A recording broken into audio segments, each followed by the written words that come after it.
성경 말씀 구약 성경 창세기 26장 12절에서 22절까지 말씀을 공독을 하겠습니다. 이삭이 그 땅에서 농사하여 그에게 100배나 얻었고 여호와께서 복을 주심으로 그 사람이 장대하고 왕성하여 마침내 거부가 되어 양과 소가 떼를 이루고 종이 심히 많으므로 블레셋 사람이 그를 시기하여 그 아버지 아브라함 때에 그 아버지의 종들이 판 모든 분물을 막고 흙으로 메웠더라. 아비멜렉이 이삭에게 이르되 내가 우리보다 크게 강성한즉 우리를 떠나라. 이삭이 그곳을 떠나 그랄 골짜기에 장막을 치고 거기 거류하며 그 아버지 아브라함 때에 팠던 우물들을 다시 팠으니 이는 아브라함이 죽은 후에 블레셋 사람이 그 우물들을 메웠습니다. 이삭이 그 우물들의 이름을 그 아버지가 부르던 이름으로 불렀더라.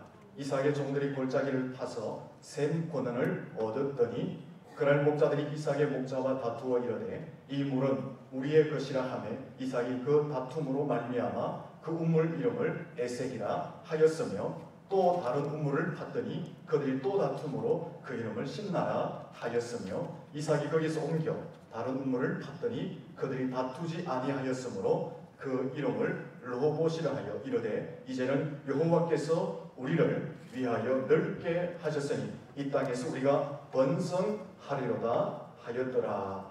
아멘. 할렐루야. 우리 앞에 잡힌 삶을 축복할까요? 잘 되고 있습니다. 더 잘 될 것입니다. 오늘 어떻습니까? 좋습니다. 잘 돼갑니다. 할렐루야.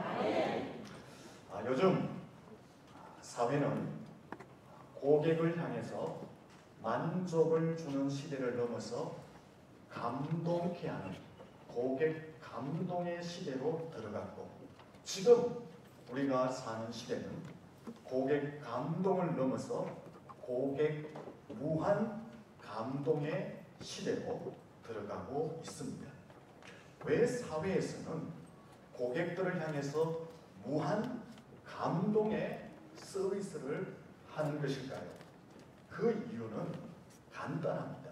고객들을 향해서 무한 감동 서비스를 함으로 고객들의 마음을 열고 그들이 한 번 오면 다시 오는 한 번 고객, 영원한 고객으로 만들고 이 치열한 경쟁 사회 속에서 살아남기 위해서 고객을 향해서 무한 감동 서비스를 하게 되는 것입니다. 내일은 초복입니다. 여러분의 건강을 위해서 무더운 여름을 나기 위해서 다들 삼계탕을 한 그릇씩 하실 것입니다. 삼계탕 집에 가서 삼계탕을 시켰습니다. 그런데 5분 만에 삼계탕이 나왔습니다. 그 삼계탕을 보니까 큼직합니다. 살을 먹어보니까 부드럽고 쫄깃쫄깃합니다. 그 속에 있는 밥을 보니까 온갖 재료를 넣은 찰밥이 가득 들어있습니다. 그러면 그 삼계탕으로 인하여서 마음에 만족감이 밀려오게 되는 것입니다. 조금 있으니까 종업원이 가전 양념으로 맛있게 버무린 야채와 함께 손으로 만든 두부를 한 접시 내어옵니다. 그리고 곧이어서 해물을 곁들인 찌짐 한 넙대기를 담아서 내어옵니다. 그러면 마음에 뭐가 밀려옵니까? 감동이 밀려옵니다. 그것을 먹고 있자니 집에서 잘 발효시킨 뭡니까? 효소입니까? 그런 맛있는 집에서 담은 음료수와 함께 과일을 보기 좋게 깎아서 가져옵니다. 그러면 무한 감동이 되는 것입니다. 그런 집은 나의 단골집이 되는 것입니다. 여러분, 하나 물어봅시다. 고객들에게 무한 감동을 주면 고객들의 무엇이 열립니까? 고객들의 조금 거룩한 사람은 마음이 열립니다. 조금 속된 사람은 그렇게 말할 수는 없지만 세상에서 고객들에게 무한 감동을 주면 고객의 마음이 열리고 고객의 지갑도 함께 열리게 되는 것입니다. 한 남학생이 다른 학교에 있는 여학생을 사랑했습니다. 하지만 사랑을 받아주지 않습니다. 그래서 고민하다가 그의 사랑을 받기 위해서 작전을 짜고 실행을 합니다. 첫째 날 장미꽃 한 송이, 둘째 날 두 송이, 셋째 날 세 송이. 고등학교를 가서도 계속해서 꽃을 보냅니다. 대학을 가서도 계속해서 꽃을 보냅니다. 꽃의 양이 너무 많아져서 니안가에 실어서 꽃을 보내줍니다. 옆에 있는 사람들이 다 부러워합니다.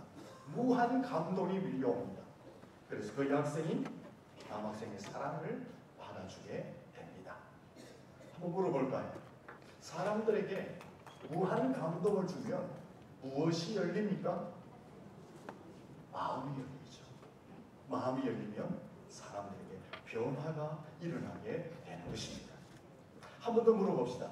교회가 성도들을 향해서 감동을 주면 성도들의 무엇이 열릴까요? 왜 대답을 주저하십니까? 열기가 싫으신 모양이죠.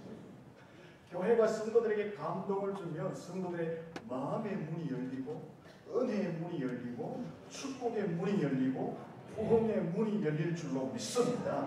성도들에게 감동을 주면 하늘의 문이 열려지게 되는 것입니다. 그러고 나면 자연히 또 뭐가 따라옵니까? 뭐가 열려요? 상상에 맡기겠습니다. 다시 한번 물어봅시다. 여러분들이 삶의 현장에 나가서 세상과 사람들에게 무한 감동 주는 삶을 살면 세상과 사람들은 어떻게 되겠습니까? 사람들의 마음은 열릴 것이고 예수님께로 나오게 될 줄로 믿습니다. 세상은 건강한 사회로 변화될 줄로 믿습니다. 사도행전 2장 47절에 보면 하나님을 찬미하며 또 온 백성에게 칭송을 받으니 주께서 구원받는 사람을 날마다 더하게 하셨다라고 말씀합니다. 무슨 말씀입니까? 초대교회 성도들이 세상에 나가서 칭송을 받으니까 칭송을 받았다는 것은 세상 사람들에게 세상 속에서 감동 주는 삶을 살았다는 것입니다.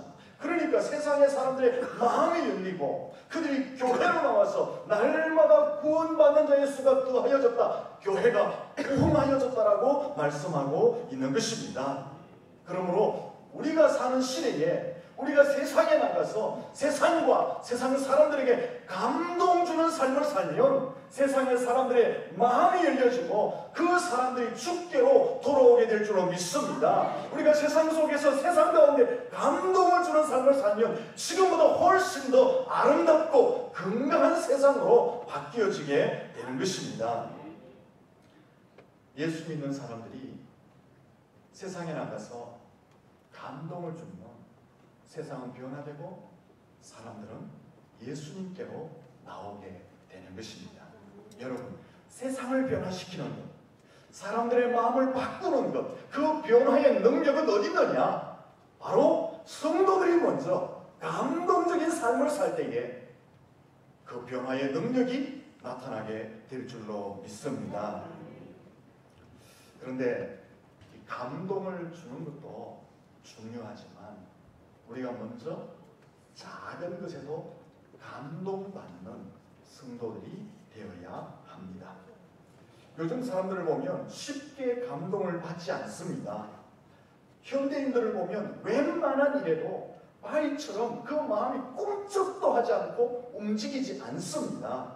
현대인들의 마음을 보면 얼음장처럼 냉랭한 심장을 소유하고 있는 것을 쉽게 경험하게 됩니다. 이런 사람들의 마음을 향해서 예수님께서 마태복음 11장 17절에서 이런 말씀을 했습니다.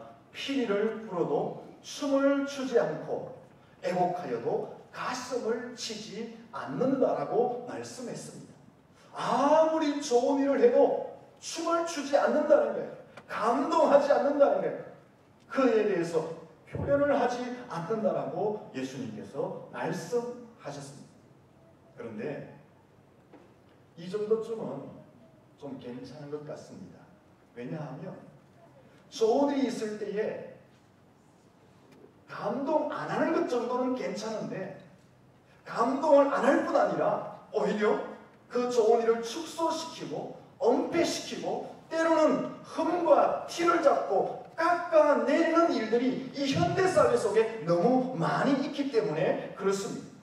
누군가가 좋은 일을 하고 누군가가 잘한 일이 있으면 감동을 받고 박수를 보내고 칭찬을 하고 격려하며 그를 세워줘야 하는데 오히려 축소하고 은폐하고 흠을 보고 티를 보고 딱다리를 뜯어서 추락시키는 그런 일들을 하게 되더라라는 것입니다. 이런 풍토가 현대사회 속에 만연하여져 있습니다. 이런 사회 풍토 속에서 우리 믿는 성도들은 최소한 먼저 작은 일에도 감동하고 함께 기뻐할 수 있어야 한다는 것입니다. 누군가가 잘한 일이 있으면 누군가가 좋은 일을 했으면 감동을 받고 박수를 보내고 격려하고 칭찬하고 함께 기뻐하는 그 자리에 설 수 있어야 한다라는 것입니다. 그렇게 되면 그 일들이 그 감동이 배나 더하여지게 되는 것입니다. 이렇게 하는 것이 정상적인 삶이 되는 것입니다. 그리고 나서 우리 예수 믿는 사람들이 세상을 향해서 감동을 주는 삶을 살아야 하는 것입니다. 감동은 그 사전적 의미를 찾아보니까 깊이 느끼어 마음을 움직이는 것, 이것을 감동이라고 말합니다. 무엇을 통해서? 말과 행동과 삶과 인격을 통해서 사람들에게 감동을 주므로 마음을 찡하게 만든다는 거예요. 마음이 찡해지면 그 마음이 변한다는 것입니다. 감동이라는 것은 뭐냐? 사람들의 말과 행동과 삶과 인격을 통해서 사람들의 마음속에 찡하도록 만들고 그 사람들을 변화시키는 것, 그것이 감동이더라라는 것입니다. 역사상 가장 큰 감동을 주신 분, 가장 많은 사람의 마음을 움직이신 분은 바로 예수님이십니다. 예수님은 말과 인격과 행동과 삶을 통해서 수많은 사람들에게 감동을 주고 사람들을 변화시킨 주인공이셨습니다. 예수님은 가난한 자, 소외된 자, 병든 자들의 친구가 되어주셨습니다. 죄인들과 함께 하셨습니다. 제자들의 발을 친히 씻겨주셨습니다. 죄로 말미암아 영원한 지옥 형벌 받을 사람들을 대신하여 십자가에서 그들을 대신 담당하여 희생의 죽음을 치르셨습니다. 그 예수님의 삶, 그 예수님의 희생적인 사랑 때문에 수많은 사람들이 역사와 문화와 인종과 나라를 초월하여서 그 예수님의 삶과 사랑에 감동을 받아 구원의 기쁨을 지금까지 누리고 있는 줄로 믿습니다. 오늘 저와 여러분들도 그 예수님의 삶이, 그 예수님의 십자가의 사랑이 너무나 감동스러워 그 십자가 안에서 죄사함 받고 변화되고 하나님의 자녀가 되어서 여기 앉아 함께 예배하고 있는 줄로 믿습니다. 그렇다면 우리가 그 예수님의 사랑에 감동을 받은 사람들이라면 이제 우리들도 세상을 향해서, 세상의 사람들을 향해서 감동을 주는 삶을 살아야 한다라는 것입니다.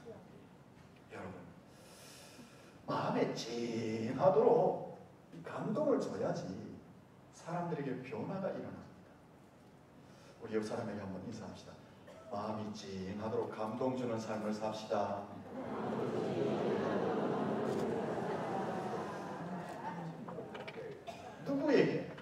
누구에게 마음이 찡하도록 감동을 줘야 됩니까? 가까운 사람, 내가 속하여 있는 세상의 공동체 속에 마음이 찡하도록 감동 주는 삶을 살아야 합니다. 여러분 어떻습니까? 여러분의 불신 가족들에게, 여러분 친구들에게, 여러분 이웃 동료들에게 감동 주는 삶을 지금 살고 있습니까? 만약에 여러분들이 가까운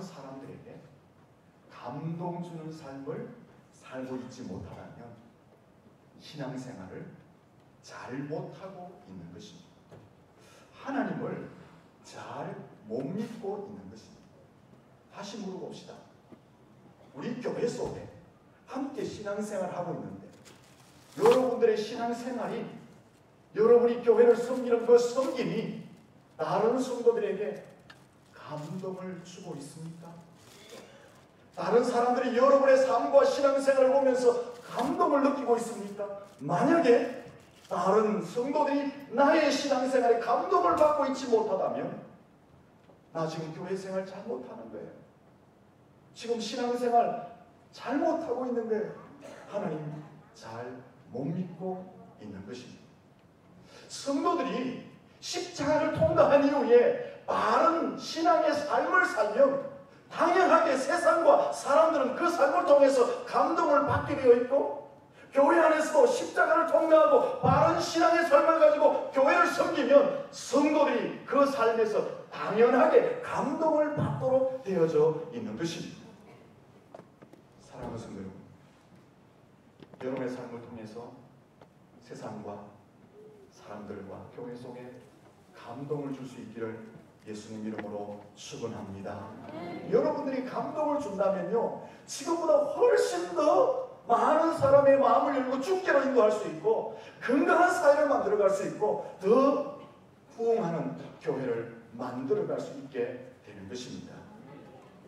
본문에 보시면 이삭도 사람에게 감동을 준 사람이었습니다.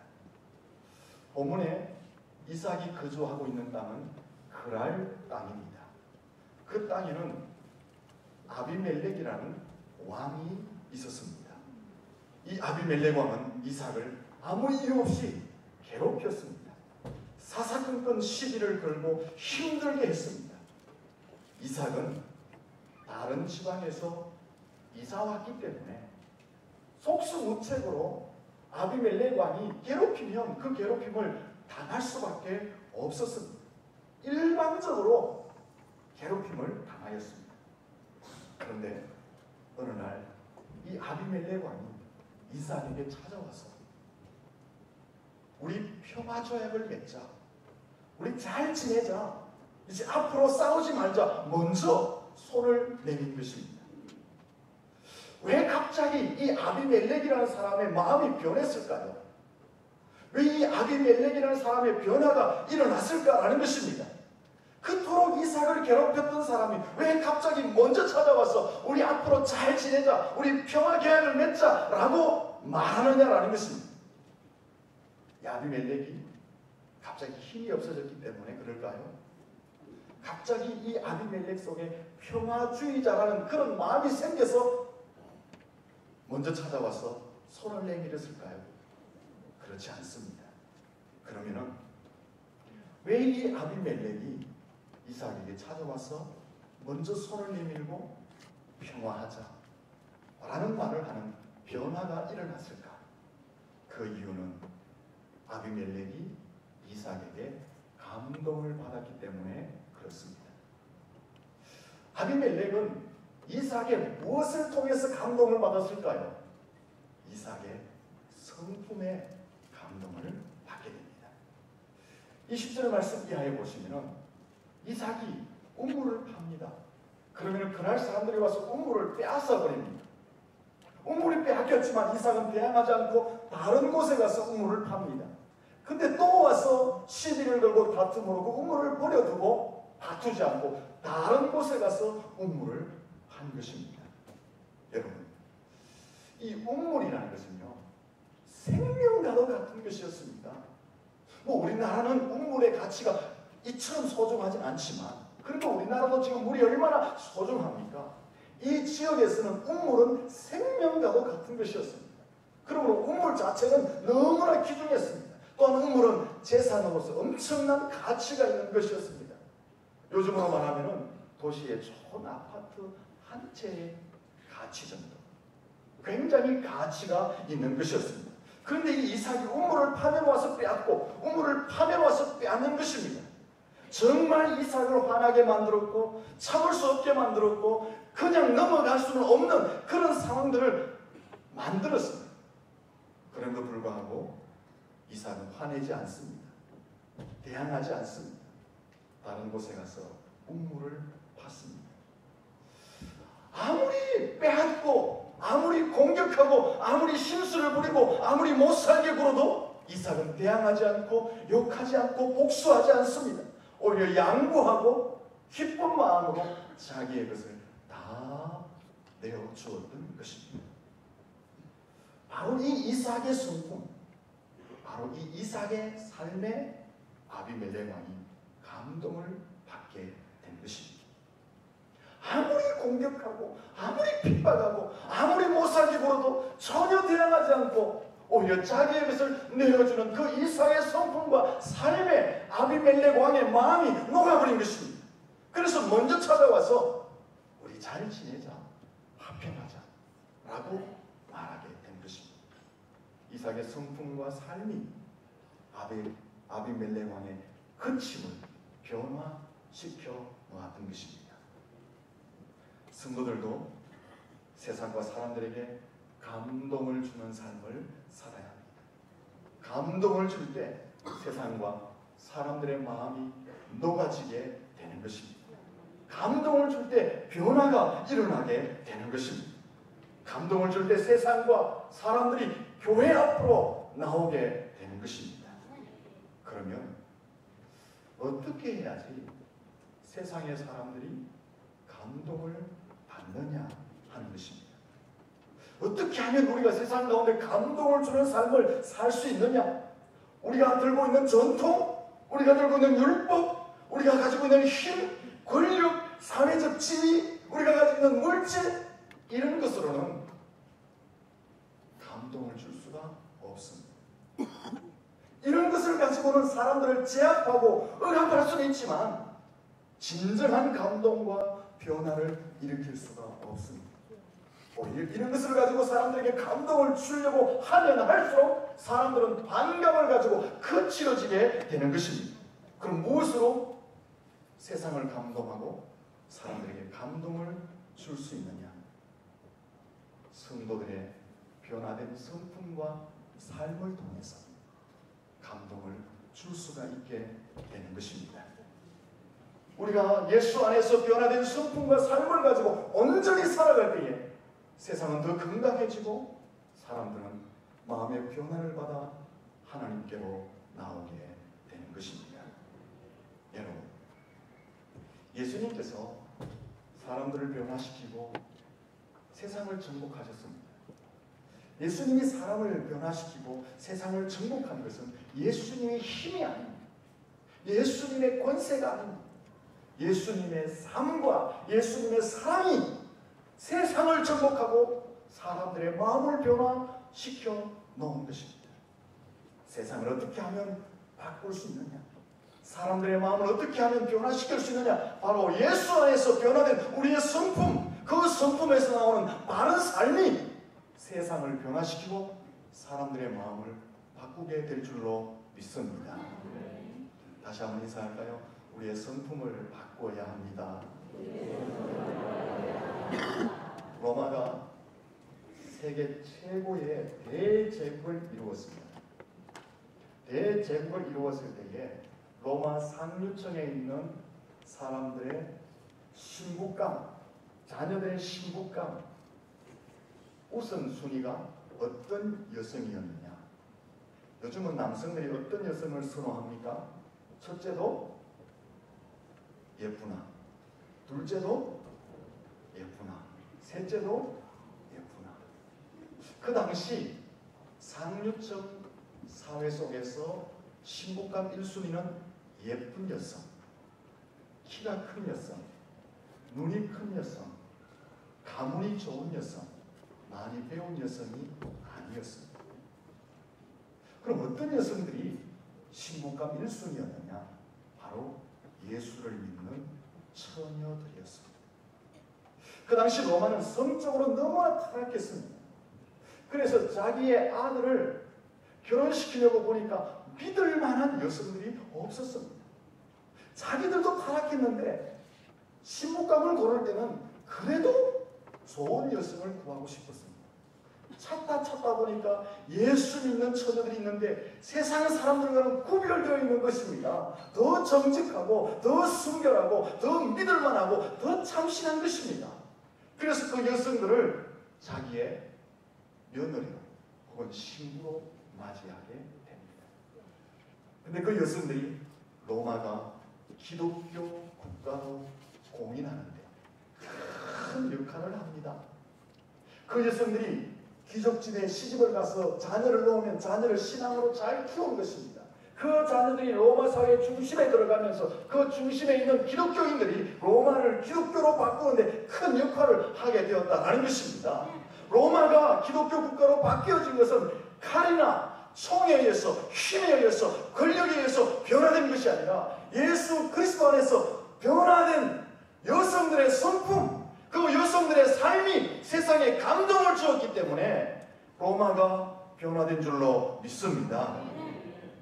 사랑하는 성도 여러분, 세상과 사람들을 변화시키는 능력은 전통, 율법, 힘, 권력, 지위, 물질 이런 것이 아닙니다.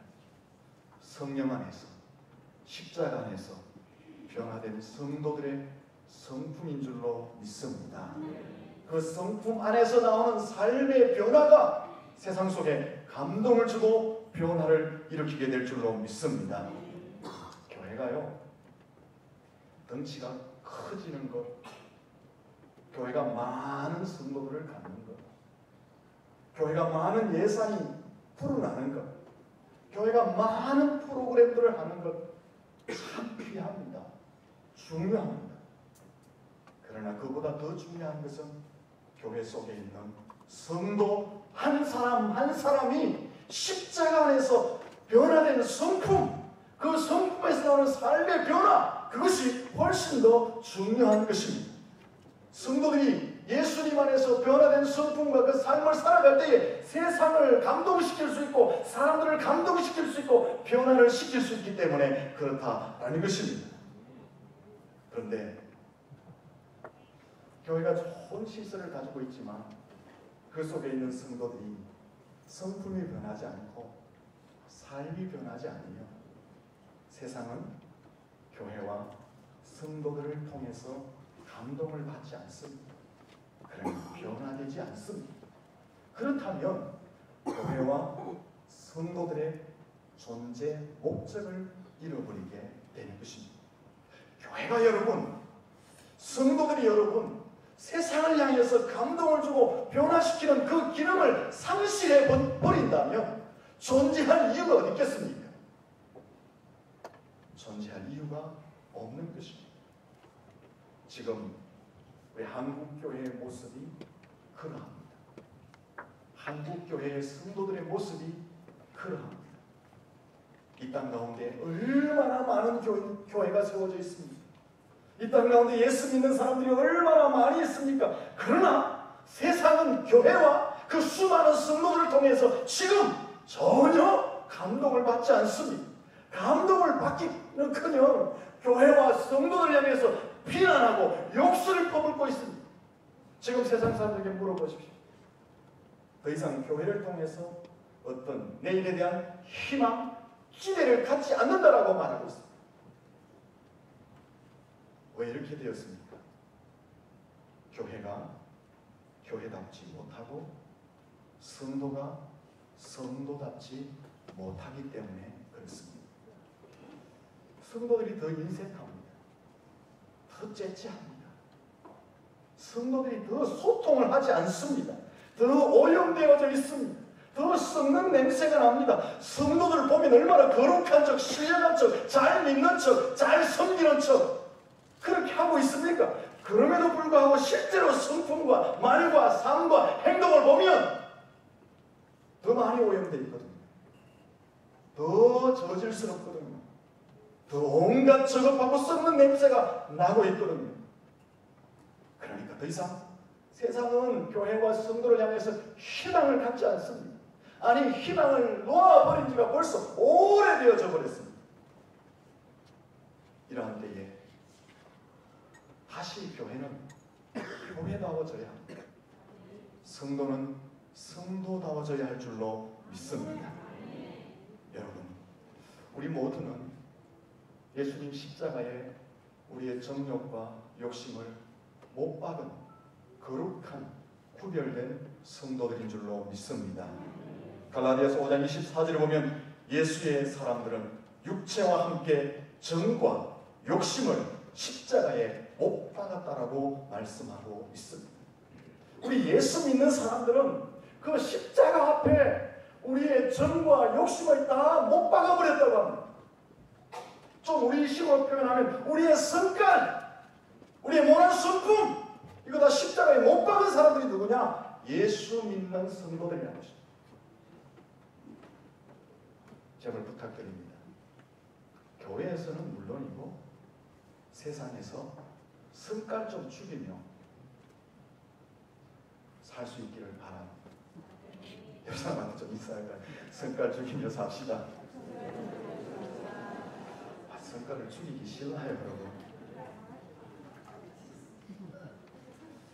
우리가 성깔을 죽이면, 우리의 모난 성품을 죽이면요, 세상은 이제 다시 감동받기 시작할 줄로 믿습니다. 핵폭탄 아시죠? 핵폭탄. 핵폭탄 딱 터뜨리면 엄청난 위력을 발휘하는데, 핵폭탄을 터뜨린 순간 핵이 분열되면서 엄청난 열과 폭풍을 일으키면서 엄청난 파괴력을 일으킵니다. 저는 우리 성도들을 이 핵폭탄에 가끔씩 비유합니다. 여러분, 우리 성도들이 세상에서 산다는 것 쉽지 않잖아요. 힘들고 어렵고 괴롭습니다. 믿음을 지킨다는 것 쉽지 않습니다. 그것뿐 아니라 우리 성도들이 세상에 살면서 상처를 받기도 하고 깨어지기도 하고, 그것뿐 아니죠. 더러워지기도 하고 온갖 것을 뒤집어 쓰기도 합니다. 그 모든 것을 안고 주일에 어디 옵니까? 지금 교회 오잖아요. 주일에 왜 교회 옵니까?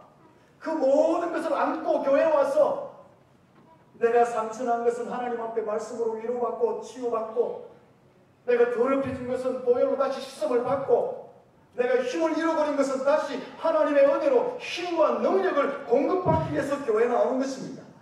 그 공급받고 치유받고 힘을 받은 것을 가지고 다시 뭐하기 위해서? 세상에 나가서 승리하기 위해서 오늘 교회에 나오는 줄로 믿습니다.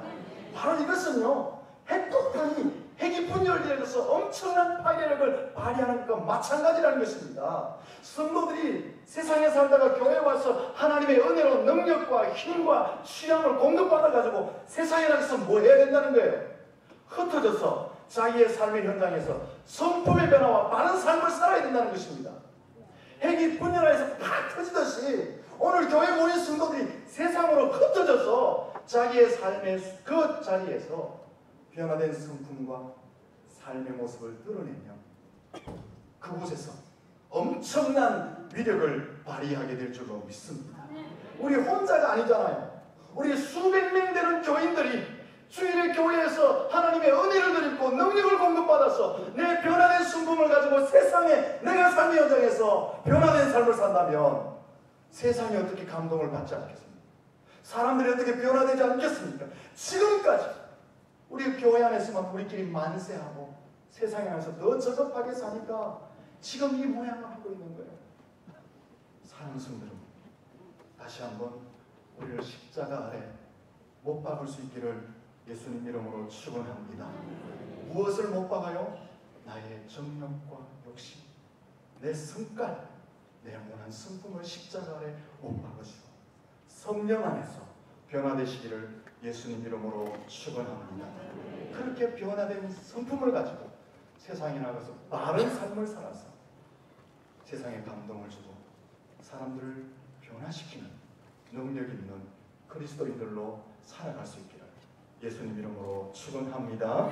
기도하겠습니다. 하나님 아버지, 하나님께서 우리를 부르시면 세상 가운데 빛처럼 소금처럼 살아서 세상을 변화시키는